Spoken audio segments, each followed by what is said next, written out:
Hello, everyone, and welcome again to the Unfound Podcast channel on YouTube. I am, of course, Unfound's host, Ed Densel. I hope everybody's doing well. We have a week to go to Thanksgiving. As you are watching this video, I hope you will consider subscribing to this channel, liking this video, sharing this with all your friends and family who might be into disappearances. Maybe they've never heard of Unfound before. This might be a good time to introduce this podcast to them, maybe start 2023 off on the right foot. And also, we do important work here, at least I'd like to think so. I think the guests think so. So please consider becoming a member of this channel by hitting the join button below this video. That's one way you can support what we do. Thank you. As the title suggests, this is a map analysis for the disappearance of James Valdez. It's a very, very new disappearance. One of the newest ones we've ever covered. In fact, I have to say my prediction is we're going to cover a couple of those before the year's over. One's a disappearance that occurred in 2020, 2021. That's just how things work out sometimes. But for Jamie's, I want to point out some locations that were mentioned during the interview with his sister, Sean.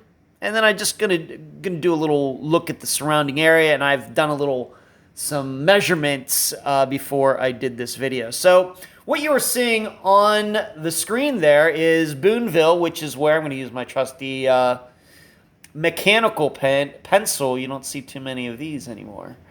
At least I don't think so, but maybe.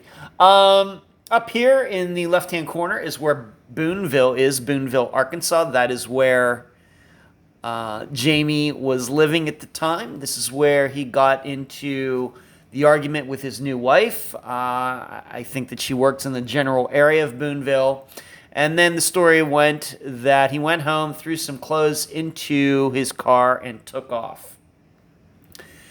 And then several days later, not the same day, not even the next day, but several days later, his car was found down here in the bottom right-hand corner, Sugar Grove, and we talked about the cemetery that is down there, and I'm going to zoom in on that right now. So there we go, right there. Maybe I'll zoom out a little bit. Okay, that's good. So this cemetery actually is right here. And if you remember, the person who came across Jamie's car was actually at this cemetery. My understanding, if I remember correctly, it was this person's daughter who had died. Very sad. And the person was coming back from the cemetery and happened upon Jamie's car, which was right in that location right there. So I'm going to zoom in now a little bit more for all of you. As you can tell, it's kind of the back roads. There is a cemetery there, so I would anticipate that maybe somebody's out there once a week. Of course, we know that there are people who take care of cemeteries, who mow the grass, make sure there's no vandalism. So I would anticipate that this road right here where the blue line is used fairly often every day. I don't even think it would matter the time of year. But for some reason, the car sat out there for a week. And as you heard Sean say, it seems that several people saw it sitting there. So it doesn't sound to me like the car, he went missing on June 9th, and then the car was itself and he were missing, and then all of a sudden the car shows up at this location 6 days later. My perception is that the car was out there almost immediately after Jamie went missing, but there's certainly some wiggle room there. So this is where it was. It wasn't right on the road. It was right down in this area. It was not right on this road, but it was right off the road. It was not hidden. We've seen maybe some cars like Milda Waquillan's or Rebecca Henderson's. Remember her disappearance? She is on my mind because I just posted a link to her episode today on the Unfound page on Facebook. But hers was in a very out-of-the-way location on a logging road, something like that. But his is right here where people We're walking by it, we're driving by it, and then somebody who just happened to know that Jamie was missing, knew his wife, kind of like one or two people removed, then called it in, and that's approximately where the car was found. We also have to remember this is near where Jamie grew up, although I did not get the address for this video. But if you're wondering the distance, there is a picture that Sean sent me where she did this herself. The distance from here to here it's about a 2-minute drive. I think it's less than a mile, but since it's a back road, you can't go like 70 miles an hour. So what also I think is important is looking at the surrounding area. If we are to believe that Jamie did park the car all by himself, and who knows what's going through his head. He may have not been thinking logically at the time, if he was having some sort of issue with his diabetes or something else. We just don't know.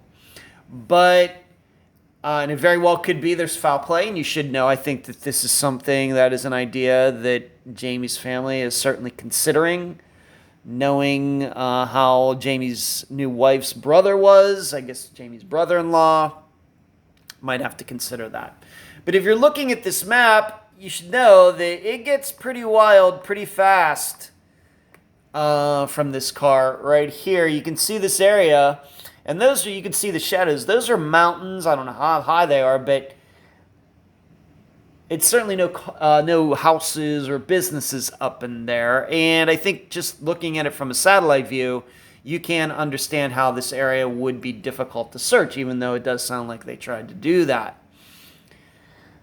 On the other hand, I think you can see everything to the north, and here is pretty open, but then down here, pretty wild. And then it does seem like there's a highway that goes right here, but then I guess there's roads. It's a combination of woods and mountains and roads that cut through this area.